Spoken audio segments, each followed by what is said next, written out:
Well, greetings, friends, and welcome to the Periodic Table of History. This is where we study history in 4 dimensions, and the question I gave a lot of thought to this time is, where did the apostles go after Jesus ascended from off this earth? Now, before we jump into that, we have to ask ourselves, who were the disciples? We can look into Matthew 10, verses 2 through 4, and that gives us the names of the disciples. Mark also has the listing in Mark chapter 3, 13 through 19. Luke has the listing, chapter 6, 13 through 16. There were 2 notable newer apostles, and that's Matthias and Paul. Matthias comes out in Acts 1:26, and Paul comes out in Acts chapter 9. Here is the overall list, and now let's look at it on the time scale. We have our time axis over here, Adam starting up here, flood over here. Israel becomes a nation about 1000 BC, have David on the scene. The northern kingdom of Israel is defeated about here. Southern kingdom of Judah defeated around here. Judah becomes a Roman province around this time era. We have the many different Herods right in this region, with Jesus coming onto the scene, and then his crucifixion and the apostles. There's a lot of confusion about Herod the Great, and that's because there are so many of them. Here is Herod the Great, 37 to 4 BC. Then the Tetrarchy is created right here. The region that Herod the Great governed is broken up into Galilee, Batanea, Judea proper, and Jamnia. Jamnia is kind of a resort city that the daughter got. And then these are the 3 sons, Herod Antipas, Herod Philip, Herod Archelaus, and they governed these different areas. Another mechanism that was going on were the high priests of Judea. And so you can see in this arena that Caiaphas was the high priest when Jesus was crucified, and also Pontius Pilate was governor of Judea when Jesus was crucified. And here are the other Herods and how they break down and how they run back into the governance of Judea proper. Here's King Agrippa I after Jesus. So these are the different governors that are on the scene when the apostles are evangelizing and completing the Great Commission. If we go down just a little bit, then the apostles have their greatest impact right here after Jesus, about 30s AD all up into 100 AD, because 100 AD is about the time when John the Beloved goes off from the scene of history. Now let's take a look at the network. I spent a lot of time developing this network from several different sources, and it looks quite a bit like a big spider web. That's the overall picture, and what we'll do is break these down one at a time of where the apostles went to. Because what you can do is you can imagine the places where you came from, or you can imagine what your heritage is, your genealogies, and then you can think about which apostle impacted your life in the greatest way. So remember, the home of Jesus of Nazareth is right here in the middle of Israel. He got most of his disciples around the Sea of Galilee, which is right here. Now, after Jesus died, Peter is the most prominent of all the disciples. So let's look at where he went. Here I'm turning on his tracts, and it's quite interesting. I know a lot of these are controversial. Some people would say Babylon is really Rome and so on.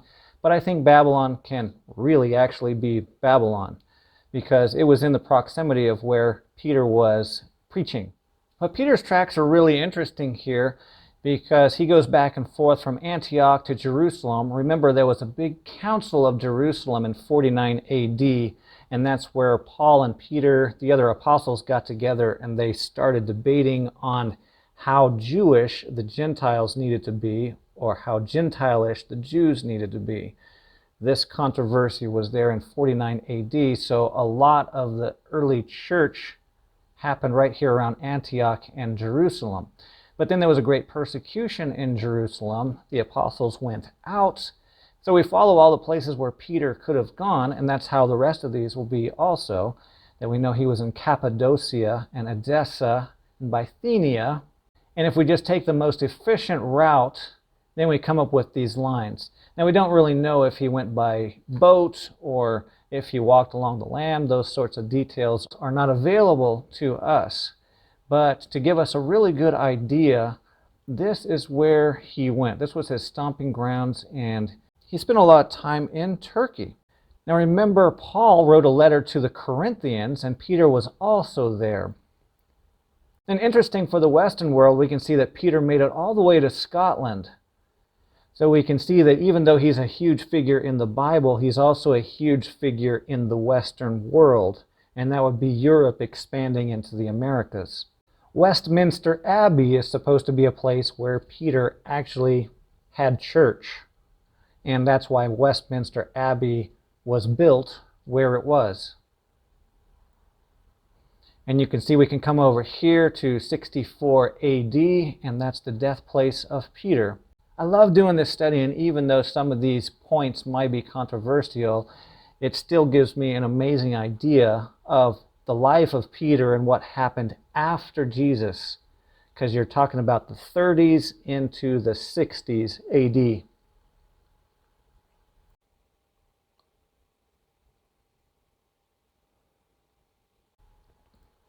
Now let's move on to Andrew.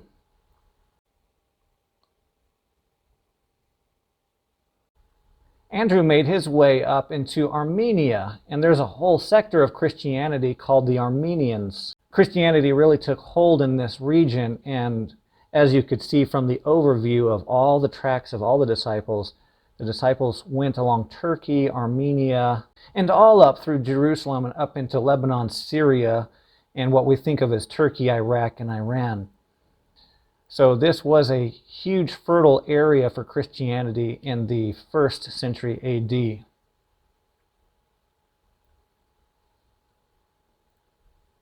can see here's where James is. He was one of the first church leaders to be killed. You can remember in Acts, Stephen is killed, and then James is one of the apostle leaders, top leaders, and he is killed in 44 AD.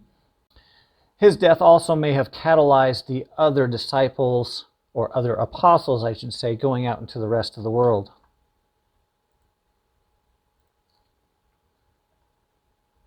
Now, John the Beloved, he may have been the only apostle that died a natural death. And we know he spent a lot of time in Ephesus, and we actually have great specificity of how Paul got around, so it might have been by the means of boats, just like Paul used, that a lot of these other apostles got their way around.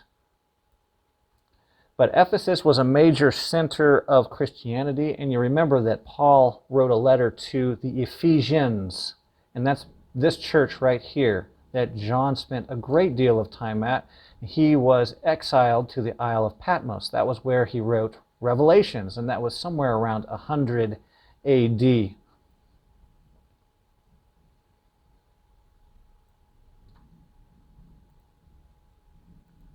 Now let's talk about Philip a bit. He made it all the way to Gaul. That's very interesting. And Scythia, you may have heard of the Scythians. See, once again, up here in Armenia, and the Scythians, their stomping ground is quite a bit up here. I think of them semi-Russian, semi-Ukrainian. But once again, Philip had a little bit of an impact in Galatia, and that's also a great place where Paul went to. And Philip was down here in Hierapolis, and may have even gone to France. Gaul is the earlier name of France. And actually the Galatians here and the Gauls are related. There were just many conquests in here that split these groups up. And you can see the death place of Philip is right here in Turkey. It's around 80 AD. So now we're almost through the whole 1st century. So Philip was one of the people that lived a little bit longer in the 1st century.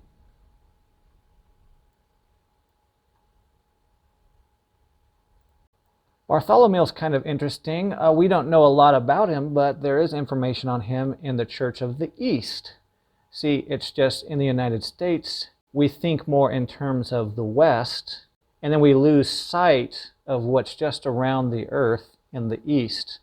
But you can see that Bartholomew traveled quite a bit and ministered in multiple countries. And he even helped Thomas. This is the high point of the ministry of Thomas over here in India. Bartholomew helped out there. You can see up here there are two contested death places of Bartholomew. That happens sometimes. It's just we don't absolutely know. A couple people write this down. It's still around Armenia and Georgia. Both places may have some validity. They are relatively close. We can get out a ruler and see how close they are. See, that's within 370 miles, covering Armenia. But after the apostles' death, some people started idolizing the bones of the apostles, or things that the apostles would wear. So this just happens to be one of these controversies of where the death place absolutely is of Bartholomew.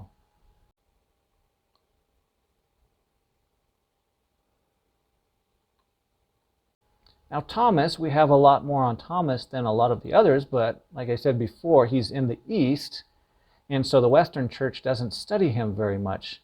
But I think he's one of the most fascinating apostles after Jesus. He makes it all the way to India, and some say he even went up into China. And his death place is over here in India, eastern India. So just judging by these tracks of where Thomas went, he probably went through Babylon, came over here to Kuwait, and then through the Persian Gulf, somehow got over here to Socotra, and then made his way over to India. Very interesting. See, we can take some other tracks too. Like, we can see Bartholomew. He went to this same area.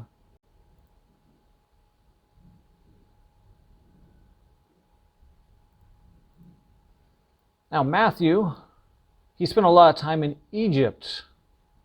And then it is said that he may have evangelized down into Ethiopia. And at the same rate, he also went all the way up into northern India. So he had a more easterly route, or kind of a Middle Eastern route.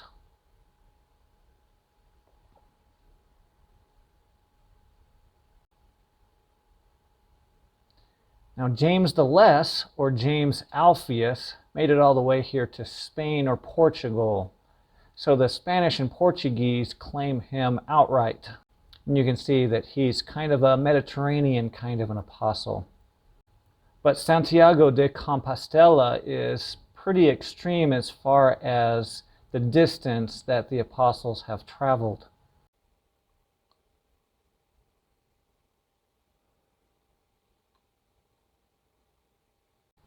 Now Thaddeus, he is Lebbaeus also, and James, so he has those three names.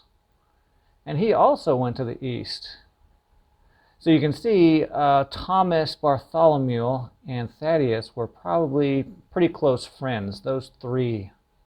And then again, the church was really strong up here in Armenia. So Thaddeus made his way all the way up here into Armenia.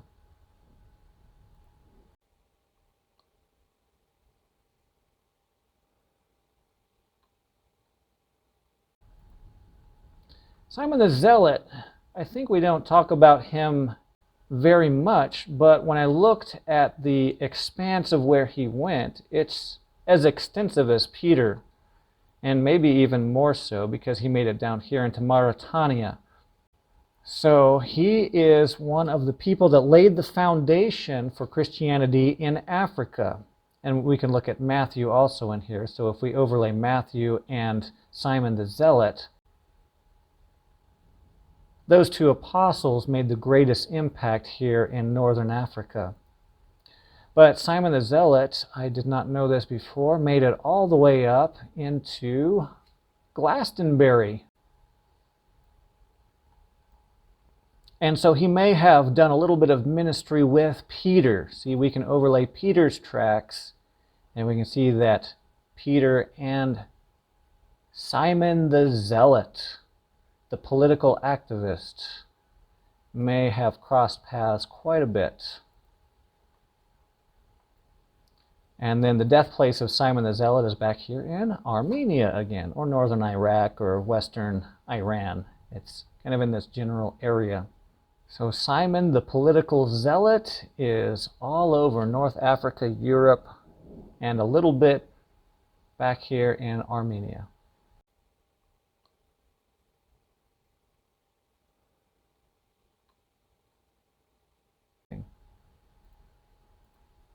Judas Iscariot, he just fizzles out. He kills himself, and so there's not much to it. His idea of what Jesus should have been doing is different than what Jesus thought Jesus should be doing. I think all the apostles came into the discipleship of Jesus with different intentions. Just like we see Simon the Zealot was a political activist. So a lot of the apostles were thinking that they would set up this new Jewish kingdom on the planet. And when Jesus was killed then, that dashed their hopes asunder.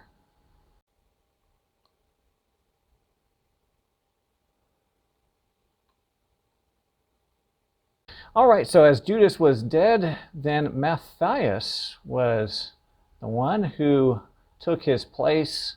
So Matthias made it a little farther north into Eastern Europe, which would have lended its hand into Russia and Ukraine, a little bit more north than the other disciples who seemed to get about as far as the Caucasian mountains here and then set up shop down here in Armenia.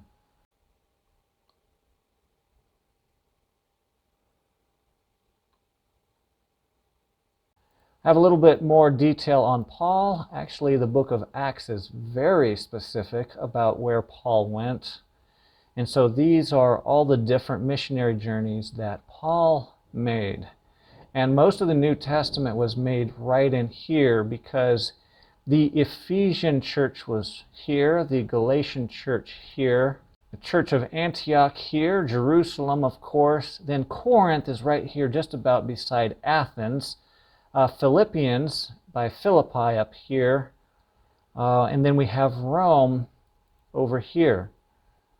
So at various stages, Paul decided he would write letters to the various churches, and those have been inserted into the New Testament. We're very familiar with them. We're familiar with Colossians, with Corinthians, with Romans, with Galatians, and with Ephesians. And now I think that is most fascinating. So there are the tracks as when we put all of them together again. And this really is one of the most amazing studies I've done because I was always curious about this question, and now I have the answer. And it's interesting that we could compare this to the Ptolemy map. And that map was written around 150, but let's just look at that map for a second. It's very similar to what was known in the highest extent of technology of map developing or cartography. And we can see these trade routes. It's almost like the disciples had that Ptolemy map and strategically went wherever they thought the lost sheep of Israel were. And of course, they would go to a synagogue. They would use the prophecies of Isaiah and the Tanakh to prove that Jesus was the Messiah.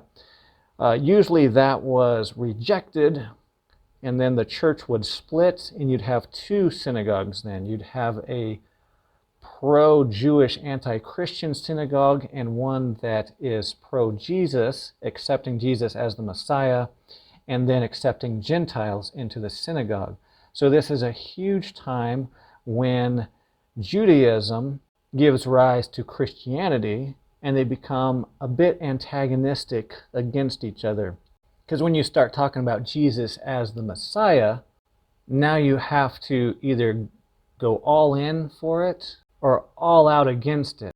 So you have the synagogue splitting off, and then Christianity developing all through that first century. Remember, John the Beloved is the last disciple in 100 AD. He lasts definitely till 100 AD. And then we can look into other sources like Eusebius, and we get what happened to Christianity after that. Now, because all these churches have broken up with the Jewish church and the pro-Jesus Jewish Gentile church in all these different areas, based upon the known world, now each locality starts to have the problem of deciding how to go forth. And that is what ushers in the idea of the churches voting on what true doctrine should be and the idea of a universal church. So this idea comes quite a bit early when you have different churches over here in Armenia thinking different decisions than the church over here in Greece and Rome. And so that is a fracture point that ends up later fracturing the church into the east and the west, and actually the whole empire fractures after these great persecutions of Christianity. So we can see that incredibly, by the end of the first century, Christianity had gone very far, to the extent that travel was even possible. This study has been most fascinating. And if you're interested in studying this more, out of all the books I read, these three come up a little bit higher than everyone else. I would recommend the Historia Ecclesiastica. It's by Eusebius of Caesarea. And he wrote this book, or completed its compilation, in 324 AD.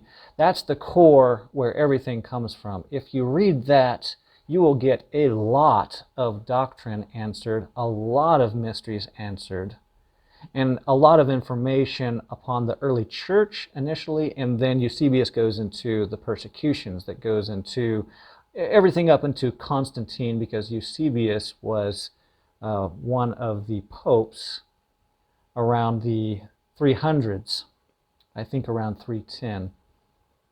So the second book I would recommend is Apostolic. It's by William Caves, written in about 1677 in England. And it has some interesting commentary that goes along with it, because now you've had 1,000 years, even longer, to scrutinize what has happened in the church and also what happened leading up to the church in that first century AD. But both Eusebius and William Caves take on, Eusebius here and William Caves down here, take on the idea of what happened after we see in Acts. Right in here, talking about the Acts of the Apostles. The third resource, if you want to get into this a little bit more, is The Search for the 12 Apostles. That was written by William Stewart McBurney, and that was in the United States in 1973. So this book gets into the 12 apostles plus Matthias and Paul and a few of the others, and ties up some strings of questions you might have about the apostles. So those three resources are the best resources that I've found on this subject. Historia Ecclesiastica, Apostolic, and The Search for the 12 Apostles. It's an amazing study if you're interested in church history, and because church history influences political history, and has done so for the last 2,000 years, you can answer a lot of questions that you may have had of why countries have globalized or nationalized. The religion plays into the politics just like hand in glove. It is amazing. It's an amazing study. I highly recommend it.